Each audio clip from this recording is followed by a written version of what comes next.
শাহ ওলিউল্লাহ মুহাদ্দিস দেহলভির মাধ্যমে মূলত ভারতের মাটিতে জমে থাকা শিরক, বেদাত, জুমুদ, তাকলিদের যে জুমুদ ভারতের মাটিতে জেঁকে বসেছিল সেটার বিরুদ্ধে প্রথম আন্দোলন মূলত তিনি ইলমি আন্দোলন পরিচালনা করেছিলেন। তার ছেলে তার মৃত্যুর পর আব্দুল আজিজ মুহাদ্দিস দেহলভি, যিনি প্রথম ভারতকে দারুল কুফর ঘোষণা করেন।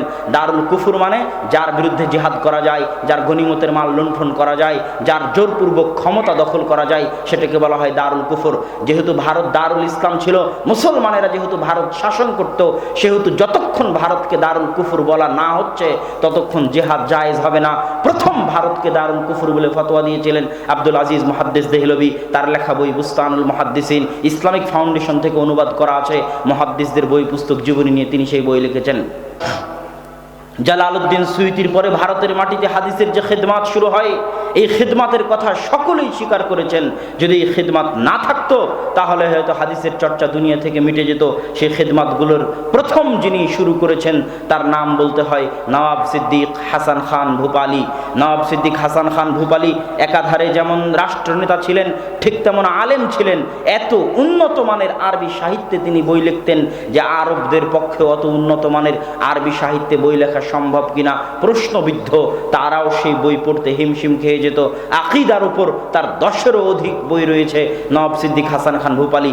আজকে আপনি প্রতিযোগিতায় পাশ করলে পুরস্কার দিচ্ছেন, সেই যুগে নওয়াব সিদ্দিক হাসান খান ভূপালী বুলুগুল মারাম মুখস্থ করতে পারলে এই পুরস্কার, মিশকাত মুখস্থ করতে পারলে এই পুরস্কার, আরবাঈন নববী মুখস্থ করতে পারলে এই পুরস্কার, অগণিত পুরস্কার তিনি বিতরণ করতেন। আজকে মানুষ ফ্রি বই বিতরণ করতেছে, সেই কালে নওয়াব সিদ্দিক হাসান খান ভূপালী তাফসির ইবনে কাসির, সহিহ বুখারী, ইলামুল মুওয়াক্কিঈন, কিতাবুত তাওহীদ, এরকম শত বই, হাজারো লাখো কপি ভারতের বড় বড় আলেমদের কাছে নিজে ছাপিয়ে ফ্রি বিতরণ করিয়েছেন। বুলুগুল মারাম, মিশকাতুল মাসাবিহ। ভারতের মাটিতে হাদিসের চর্চায় নওয়াব সিদ্দিক হাসান খান ভূপালীর অবদান অনস্বীকার্য এবং আরবের আলেমগণ স্বীকার করে। দ্বিতীয় আরেকজন ব্যক্তি হচ্ছে শাহ ওলিউল্লাহ মুহাদ্দিস দেহলভি।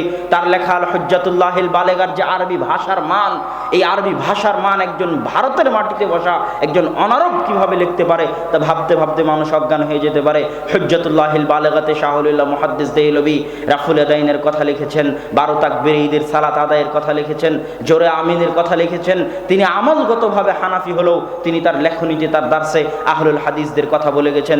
শাহ ওলিউল্লাহ মুহাদ্দিস দেহলভির মাধ্যমে মূলত ভারতের মাটিতে জমে থাকা শিরক, বেদাত, জুমুদ, তাকলিদের যে জুমুদ ভারতের মাটিতে জেঁকে বসেছিল সেটার বিরুদ্ধে প্রথম আন্দোলন মূলত তিনি ইলমি আন্দোলন পরিচালনা করেছিলেন। তার ছেলে তার মৃত্যুর পর আব্দুল আজিজ মুহাদ্দিস দেহলভি, যিনি প্রথম ভারতকে দারুল কুফর ঘোষণা করেন। দারুল কুফর মানে যার বিরুদ্ধে জিহাদ করা যায়, যার গনিমতের মাল লুণ্ঠন করা যায়, যার জোরপূর্বক ক্ষমতা দখল করা যায়, সেটাকে বলা হয় দারুল কুফর। যেহেতু ভারত দারুল ইসলাম ছিল, মুসলমানেরা যেহেতু ভারত শাসন করত, সেহেতু যতক্ষণ ভারতকে দারুল কুফর বলা না হচ্ছে ততক্ষণ জিহাদ জায়েজ হবে না। প্রথম ভারতকে দারুল কুফর বলে ফতোয়া দিয়েছিলেন আব্দুল আজিজ মুহাদ্দিস দেহলভি। তার লেখা বই বুস্তানুল মুহাদ্দিসিন ইসলামিক ফাউন্ডেশন থেকে অনুবাদ করা আছে। মুহাদ্দিসদের বই পুস্তক জীবনী নিয়ে তিনি সেই বই লিখেছেন। সম্মানিত উপস্থিতি, আব্দুল আজিজ মুহাদ্দিস দেহলভির পরে তার হাদিসের মসনাদ, দেহলভি মানে দিল্লির অধিবাসী, দিল্লির অধিবাসীকে বলা হয় দেহলভি। তার হাদিসের মসনাদ আঁকড়ে ধরেন শাহ ইসহাক মুহাদ্দিস দেহলভি। ইসহাক মুহাদ্দিস দেহলভি পর্যন্ত ভারত, পাকিস্তান, বাংলাদেশের আহলে হাদিস বলেন, দেওবন্দি বলেন, বেরলভি বলেন, সকলের হাদিসের সানাদ, সকলের উস্তাদ এক এবং একক। এমন কোনো ছাত্র ভারত পাকিস্তানের মাটিতে পাওয়া যাবে না আলেম যিনি এই তিনজনের ছাত্রের ছাত্র নন, এই তিনজনের ছাত্রের ছাত্রদের নিকটে পড়েননি এমন ছাত্র, সেটা হানাফি হোক, দেওবন্দি হোক, আহলুল হাদিস হোক, ভারত পাকিস্তানের মাটিতে খুঁজে পাওয়া মুশকিল। সেটা আহমদ শফি হোক, আর সেটা আব্দুল খালেক সালাফি হোক, আর সেটা ডক্টর মুসলিহুদ্দিন হোক, আর সেটা আমি হই, আর সেটা জুনাইদ বাবুনগরী হোক, সকলের কারো না কারো এই তিনজনের ছাত্রের নিকটে সারা ভারত, পাকিস্তান, বাংলাদেশের 99% ছাত্রের পড়াশোনা। শাহ ইসহাক মুহাদ্দিস দেহলভির পর দার্স ভাগ হয়ে যায়। আহলুল হাদিস এবং দেওবন্দি যেটা আমরা বলতে পারি, তারা মুখোমুখি অবস্থান গ্রহণ করে মিয়া নাজির হুসাইন দেহলভির শক্ত ভূমিকার কারণে। মিয়া নাজির হুসাইন দেহলভির আগে শিরক, বেদাতের বিরুদ্ধে, হাদিসের উপর আমলের পক্ষে, তাকলিদের বিরুদ্ধে কঠোরভাবে ভূমিকা রাখার সাহস তেমন কেউ করেননি। প্রথম করেছিলেন মাওলানা ইসমাইল ইসমাইল শহীদ আর মিয়া নাজির হুসাইন দেহলভি। মাওলানা ইসমাইল শহীদ করেছিলেন জিহাদের মাঠে। মাওলানা ইসমাইল শহীদ এবং সৈয়দ আহমদ বেরলভি তারা আগেই জিহাদ শুরু করেননি, সারা ভারতে 5 বছর ব্যাপী দাওয়াতি বিপ্লব চালিয়েছেন। ভারতের উত্তর থেকে দক্ষিণ, পূর্ব থেকে পশ্চিম দাওয়াতে গেছেন এবং দাওয়াতি কাজে ব্যস্ত থেকেছেন। মাওলানা এলায়েত আলী, মাওলানা বেলায়েত আলী, তাদের দাওয়াতি ছিল শিরক এবং বেদাতের বিরুদ্ধে, তাকলিদের বিরুদ্ধে, হাদিসের উপর আমলের পক্ষে। রাফুল আদাইন করতে হবে, জোরে আমিন বলতে হবে, এগুলোর প্রচার এবং প্রচলন কঠোরভাবে তিনি প্রথম শুরু করেছিলেন। তার বই তাকবিয়াতুল ঈমান যদি আজকেও পড়েন আপনি আশ্চর্য হবেন, এই অন্ধকার ভারতের মাটিতে শিরকের বিরুদ্ধে, বেদাতের বিরুদ্ধে কত কঠোর কলম তিনি সেই যুগে ধরেছেন, তা ভাবতে অবাক লাগে। আপনি যদি মনে করেন দিবস কেন শিরক, আব্দুর রাজ্জাক বিন ইউসুফ কেন বলে দিবস শিরক, আপনাকে তাকবিয়াতুল ঈমান পড়তে হবে। শাহ ইসমাইল শহীদ রাহিমাহুল্লাহ লিখে যাওয়া, সেখানে তিনি শিরকের আকীদা, তাওহীদের আকীদা, বেদাত এবং সুন্নাতের আকীদা স্পষ্ট করেছেন। ঠিক আর একদিকে মিয়া নাজির হুসাইন দেহলভি, তার 1.5 লক্ষ ছাত্র ছিল। তিনি ছিলেন, তার একটা লেখা গ্রন্থ আছে মেয়ারুল হক। এই মেয়ারুল হক গ্রন্থটা এই দেশের মাটিতে যারা তাকলিদকে আঁকড়ে ধরে থাকতো তাদের উপর ছিল অ্যাটম বমের মতো। এই মেয়ারুল হকের জবাব লিখতে লিখতে লিখতে লিখতে ওই সমাজও ক্লান্ত হয়ে গেছে, এই সমাজও ক্লান্ত হয়ে গেছে। এখনো মেয়ারুল হকের জবাব লেখা হচ্ছে, পাল্টা জবাব লেখা হচ্ছে, আবার জবাব লেখা হচ্ছে, আবার পাল্টা জবাব লেখা হচ্ছে। 150 বছর হয়ে গেছে, কিন্তু বইয়ের জবাব, পাল্টা জবাব এখনো চলতেই আছে। সেই বইয়ের নাম মেয়ারুল হক, লিখেছেন মিয়া নাজির হুসাইন দেহলভি। তার 1.5 লক্ষ ছাত্র। আজ সারা পৃথিবীতে যেখানে যত আহলে হাদিস দেখতে পাচ্ছেন, বংশালের আহলে হাদিস বলেন, বেরায়েতের আহলে হাদিস বলেন, বল্লার আহলে হাদিস বলেন, আর নতুন আমরা যারা দাওয়াতি কাজে দেখতে পাচ্ছেন বড় বড় আলেম ওলামাদেরকে, সেটা আব্দুর রাজ্জাক বিন ইউসুফ হোক, আর আকরামুজ্জামান বিন আব্দুস সালাম হোক, আরও যত আলেম ওলামাকে দাওয়াতি ময়দানে দেখতে পাচ্ছেন, তারা সকলেই মিয়া নাজির হুসাইন দেহলভির ছাত্ররা। সারা ভারত, পাকিস্তান, বাংলাদেশে যে দাওয়াতি বিপ্লব নিয়ে ছড়িয়ে গেছিলেন সেটার ফসল। তার 4 জন ছাত্রের কথা না বললেই নয়। একজন আব্দুর রহমান আল মুবারকপুরি, একজন শামসুল হক আল আজিমাবাদী, একজন সানাউল্লাহ অমৃতসরী, একজন আব্দুল্লাহ গাজীপুরি। এটা ইতিহাস, এই ইতিহাস মনে রাখতে হবে। মনে না রাখতে পারাটা ব্যর্থতা।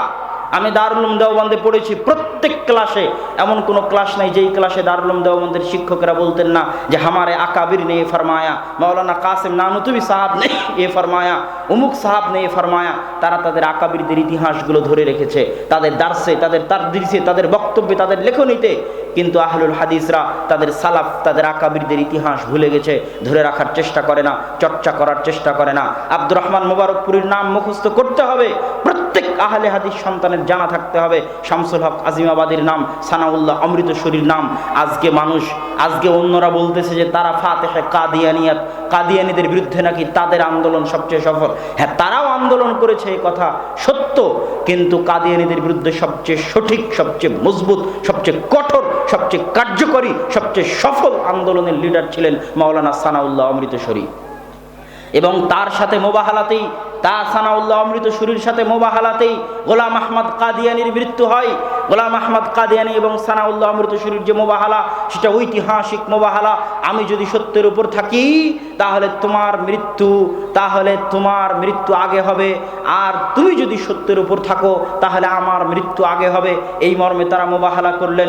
গোলাম আহমদ কাদিয়ানি আগে মারা গেলেন। গোলাম আহমদ কাদিয়ানির মৃত্যুর প্রায় 40 বছর পর পর্যন্ত নবুয়তের, খাতমে নবুয়তের জীবন্ত মুআজিজা হিসেবে পৃথিবীর বুকে জীবিত ছিলেন মাওলানা সানাউল্লাহ অমৃতসরী। বলা হয় একই টেবিলে শিয়া আসুক, সুন্নি আসুক, ব্রিলভি আসুক, দেওবন্দি আসুক, আর আরিয়া সমাজ আসুক, হিন্দু আসুক, বৌদ্ধ আসুক, ইহুদি আসুক, খ্রিস্টান আসুক, সকলের সাথে একই মঞ্চে তর্ক বিতর্ক করে সকলকে পরাজিত করতে পারবেন, এরকম জ্ঞান আল্লাহ সানাউল্লাহ অমৃতসরীকে দান করেছিলেন। তিনি আহলুল হাদিস নামে একটা পত্রিকা, আখবারে আহলুল হাদিস নামে একটা পত্রিকা প্রতি মাসে প্রকাশ করতেন।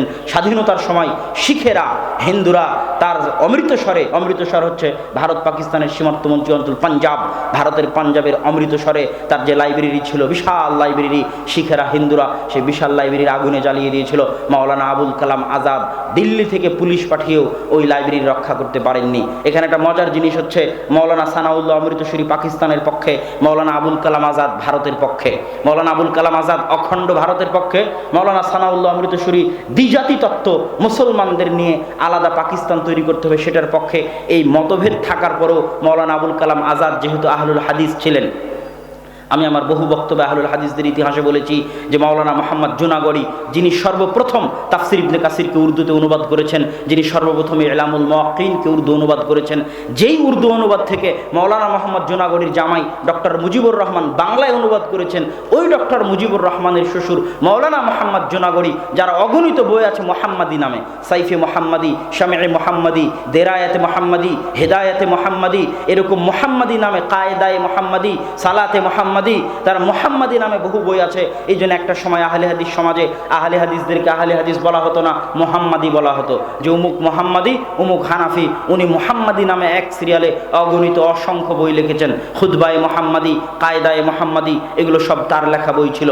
এই মাওলানা মুহাম্মদ জুনাগড়ি যখন ইলামুল মুওয়াক্কিনের উর্দু অনুবাদ করলেন, তাফসির ইবনে কাসিরের উর্দু অনুবাদ করলেন প্রথম, তখন ওই মাওলানা আবুল কালাম আজাদ, যিনি কংগ্রেসের নেতা, যিনি ভারতের শিক্ষামন্ত্রী, অখণ্ড ভারতের পক্ষে, তিনি তখন এই ইলামুল মুওয়াক্কিনের উর্দু ভূমিকা লিখে দিয়েছিলেন, আহলে হাদিস ছিলেন বলে। তো মাওলানা সানাউল্লাহ অমৃতসরী পাকিস্তানের পক্ষে হওয়ার পরেও, আর মাওলানা আবুল কালাম আজাদ অখণ্ড ভারতের পক্ষে হওয়ার পরেও, মাওলানা সানাউল্লাহ অমৃতসরী আহলে হাদিস হওয়ার কারণে তার লাইব্রেরিকে রক্ষা করার জন্য আপ্রাণ চেষ্টা করেছিলেন মাওলানা আবুল কালাম আজাদ, কিন্তু রক্ষা করতে পারেননি। ওই হারানো লাইব্রেরি ফেলে দিয়ে মাওলানা সানাউল্লাহ অমৃতসরী পাকিস্তানে ফিরে যান, এবং পাকিস্তানে ফিরে যাওয়ার পরে হিজরতের পরে এক বছরের মাথায় তিনি মারা যান। বলছিলাম মিয়া নাজির হোসাইন দেহলভী রাহিমাহুল্লাহর আরেকজন ছাত্র আব্দুর রহমান আল মুবারকপুরী সারা পৃথিবীতে সুনানে তিরমিজির সর্ববিশুদ্ধ সবচেয়ে উন্নত আরবি ব্যাখ্যা গ্রন্থ, আরবি ভাষ্য গ্রন্থ, যা পৃথিবীর সকল আলেমের নিকটে রয়েছে। সকল আলেম এক বাক্যে সুনানে তিরমিজির এই ব্যাখ্যা গ্রন্থকে শ্রেষ্ঠ ব্যাখ্যা গ্রন্থ বলে স্বীকৃতি দিয়েছে সেই তুহফাতুল আহওয়াজের লেখক মাওলানা আব্দুর রহমান আল মুবারকপুরী। ভারতের মানুষ জামিয়া রাহমানিয়ার ফারেক, দিল্লির বুকে জামিয়া রাহমানিয়া, যেটা এখন জামিয়া মিল্লিয়া ইসলামিয়া নামে পরিচিত, ইসলামিক ইউনিভার্সিটি, ওই জামিয়া মিল্লিয়া ইসলামিয়ার জায়গাতেই জামিয়া রাহমানিয়া দিল্লি ছিল। কিন্তু জামিয়া রাহমানিয়া দিল্লির জেলা পরিচালক ছিলেন, তারা ছিলেন অখণ্ড ভারতের বিরোধী এবং পাকিস্তানের পক্ষে। এই জন্য যখন ভারত পাকিস্তান আলাদা হয়, তখন তারা জামিয়া রাহমানিয়া দিল্লির বই পুস্তক দিল্লি সরকারের হাতে হস্তান্তর করে দিয়ে ছেড়ে দিয়ে পাকিস্তানে হিজরত করেন। পাকিস্তানে গিয়ে আবার তারা জামিয়া রাহমানিয়া প্রতিষ্ঠা করেছিলেন। জামিয়া রাহমানিয়া ছিল ভারতের মাটিতে মার্কাজুল ইলম, আহলুল হাদিসদের মার্কাজ। জামিয়া রাহমানিয়া বন্ধ হয়ে যাওয়ার পর থেকে নিয়ে 60 শতকের আগ পর্যন্ত দীর্ঘ 20 বছর আহলুল হাদিসদের কোনো কেন্দ্রীয় মার্কাজ ভারতের মাটিতে ছিল না। পরবর্তীতে জামিয়া সালাফিয়া বানারস প্রতিষ্ঠা হওয়ার মাধ্যমে ভারতের মাটিতে আহলুল হাদিসদের ইলমি মার্কাজ হয়, যেই জামিয়া সালাফিয়া বানারস থেকে দীর্ঘ 5 বছর আব্দুর রহমান বিন আব্দুর রাজ্জাক পড়াশোনা করে এসেছে। বলছিলাম আব্দুর রহমান আল মুবারকপুরীর কথা, উনি জামিয়া রাহমানিয়ার ফারেক। আব্দুর রহমান আল মুবারকপুরী তুহফাতুল আহওয়াজের লেখক, আরেকটা বইয়ের তিনি লেখক, সেই বইয়ের কথা না বললেই নয়। বুলুগুল মারাম আহলুল হাদিসদের মাদ্রাসাগুলোতে পড়ানো হয়। তখন কিছু হানাফি আলেম ভাবলো বুলুগুল মারামের সব হাদিস তো আহলে হাদিস মাযহাবের পক্ষে, আমরা একটা হাদিসের বই কেন না লিখি যে হাদিসের বইয়ে হানাফি মাযহাবের হাদিস থাকবে। বইয়ের নাম আসারুস সুনান, লেখকের নাম মাওলানা নিম্বি। বই প্রকাশ হওয়া শেষ হয়নি, বইয়ের উত্তর লিখলেন আরবিতে আব্দুর রহমান মুবারকপুরী, বইয়ের নাম দিলেন আবকারুল মিনান ফি নাকদে আসারিস সুনান। এক বইয়েই ওই আসারুস সুনান মাটির নিচে চলে গেল। ভারতের কোনো হানাফি মাদ্রাসার সাহস হলো না আর ওই আসারুস সুনানকে সিলেবাসের অন্তর্ভুক্ত করার, শুধু আব্দুর রহমান মুবারকপুরীর আবকারুল মিনান ফি নাকদে আসারিস সুনান এই গ্রন্থের কারণে। এরকম আরেকটা গ্রন্থ ভারতের আলেম ওলামা লেখার চেষ্টা করেছেন মাওলানা আশরাফ আলী থানভীর পরামর্শে। মাওলানা জাফর আহমদ থানভী, মাওলানা আশরাফ আলী থানভী আবার অখণ্ড ভারতের পক্ষে ছিলেন। মাওলানা আশরাফ আলী থানভী আবার পাকিস্তানের পক্ষ ছিলেন, অখণ্ড ভারতের বিরোধী ছিলেন। আর মাওলানা হোসাইন আহমদ মাদানী অখণ্ড ভারতের পক্ষে ছিলেন। তো মাওলানা আশরাফ আলী থানভীর পরামর্শে মাওলানা জাফর আহমদ ওসমানী লিখলেন ইলাউস সুনান, যেখানে শুধু হানাফি মাযহাবের পক্ষে হাদিসগুলোকে জমা করা হয়েছে, যে হাদিসগুলো দিয়ে হানাফি মাযহাবের বিভিন্ন ফতোয়াকে সাবিত করা চেষ্টা করা হয়েছে। ওই ইলাউস সুনানের জবাব এখন দিচ্ছেন পাকিস্তানের একজন বিখ্যাত আহলে হাদিস আলেম মাওলানা ইরশাদুল হক আল আসারি। ইলাউস সুনান ফিল মিজান নামে বই, যেটার আরবিও আছে, যেটার উর্দুও আছে। তো আলোচনা করছিলাম মাওলানা আব্দুর রহমান মুবারকপুরীর কথা। তারপরে মাওলানা শামসুল হক আজিমাবাদী গায়াতুল মাকসুদ সুনানে আবু দাউদের 32 খণ্ডে আরবি ভাষায় ব্যাখ্যা গ্রন্থ, শ্রেষ্ঠ ব্যাখ্যা গ্রন্থ তিনি লিখেছেন গায়াতুল মাকসুদ।